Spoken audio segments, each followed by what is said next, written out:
Okey, Assalamualaikum dan sejahtera. Sudah kan menonton sebuah drama Korea daripada Disney yang 10 episod dinamakan The Judge Return So The Judge Return ni berkisah tentang seorang hakim yang dilakukan oleh Jisung yang mengambil watak sebagai Lee Han Yung. Okey. Beliau merupakan seorang hakim yang korup, okey. Yang korup, dan pada masa ketika itu, dalam episod pertama lah, episod pertama dan episod kedua lah. Dalam ketika itu dia berasa macam kesal di mana dia episod tu dia telah menangkan pihak lawan dan menyebabkan budak yang ada kanser ni gagal lah. Lepas tu dia betul menang, tapi dia kasi menang pihak lawan dan budak tu bunuh diri dia bangunan lah. So dah rasa bersalah. Dan kedua, mak dia pun tak respect dia sangat sebab dia dah tahu dia perangai dia macam tu kan. So akhirnya ingin berubah lah. So pada ketika tu ada satu syarikat beli belah S nama dia lah. Ada makan rasuah, dia jatuhkan setahun, hukuman 10 tahun. Walaupun ramai rasuah dia kata jangan kasih bebaskan, tapi dia degil, dia nak ubah kononnya lah, dijatuhkan hukuman 10 tahun.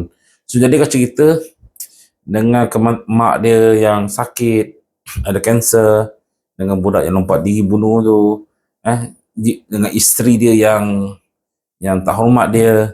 So dia terbenung suami dia jalan lah, dia jalan, dan akhirnya semasa jalan tu dia telah dibunuh oleh seorang pembunuh dibawakan Sinjin. Saya tidak apa tukang Sinjin ni dan akhirnya dia mati. Cerita tipikal Korea, dia mati, dia sedar, dia berada 10 tahun ke hadapan 10 tahun ke belakang, di mana masa tu di bawah nak jadi seorang peguam.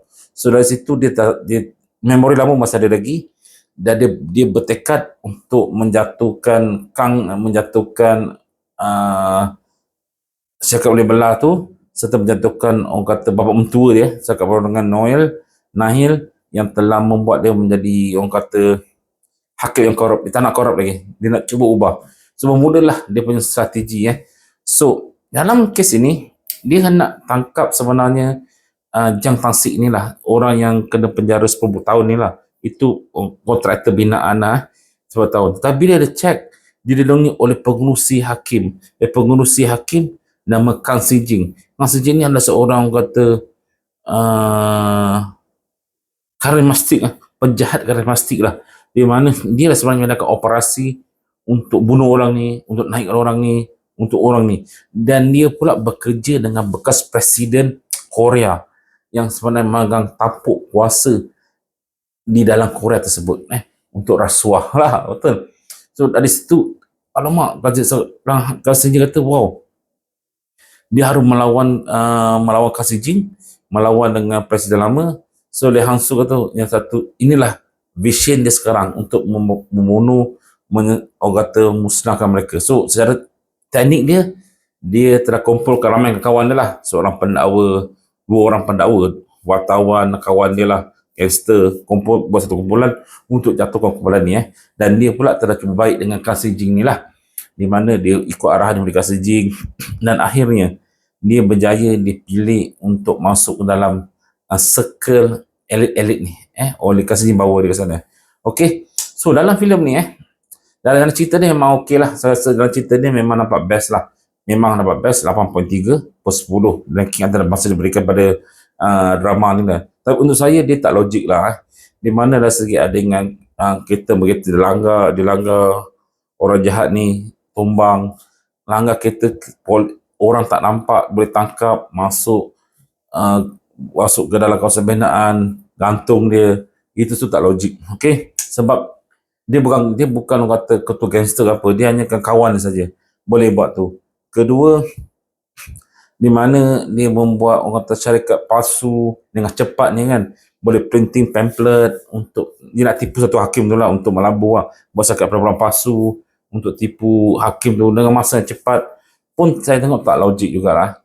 Yang paling tak logiknya adalah dalam masa yang singkat Kang Sijing menarik dia masuk dalam kumpulan elit dengan presiden-presiden, dengan menteri-menteri semua dalam tu. Dia terima masuk. So padahal dia punya orang kata benefit dia berikan tidak banyak sangat.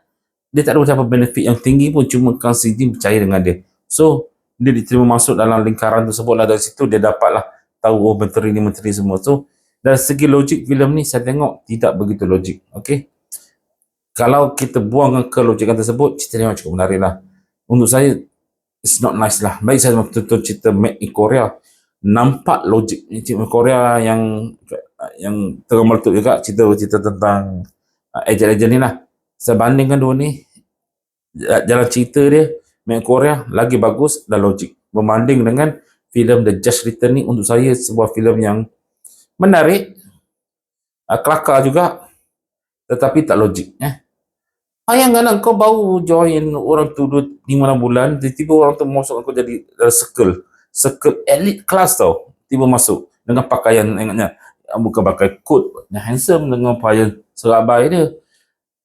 Dan tu saya, it's not valid untuk ditonton dah. Mengarut lah untuk saya, cerita yang mengarut. Walaupun dapat 83 kerana orang telah abaikan tu logik, jadi buat filem je. Dan kedua, ada cerita tentang time travel, perkara yang normal lah cerita Korea sekarang ni. Kejap dan travel lah. Kejap travel ke depan, ke belakang. Itu sajalah. Okay.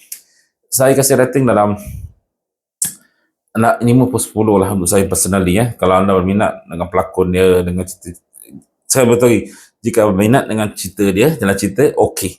It's okay. Menarik. Tapi anda jika keselitkan dengan logik, dia tak logik.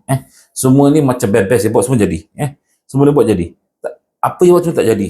Apa yang buat semua jadi. Yang tak ada yang tak jadilah. Apa cerita macam ni kan. Mengarut dalam saya. Oleh itu, untuk tonton santai boleh lah. Okay. Assalamualaikum. Cerita The Just Return di Disney. Boleh tonton. Okay.